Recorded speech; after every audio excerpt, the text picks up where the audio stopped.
Kain po tayo guys. Ulam natin ay sili. Pichay.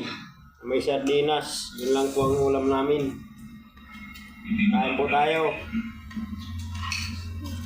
Shout out sa mga kumakain ng sardinas sa gulay. Pero tapos na ang araw na pagiging turista mo magmula na tumutuga sa mundo. Maraming masasamang loob na nagkalat dyan. Kaya ayoko sa'yo tayo banyaka ka. Sabi mo gusto mo makita ka mo, tama ka? Tama ka. Eh, di sumunod ka sa akin. Kaya makinig ka sa akin. Kaya na!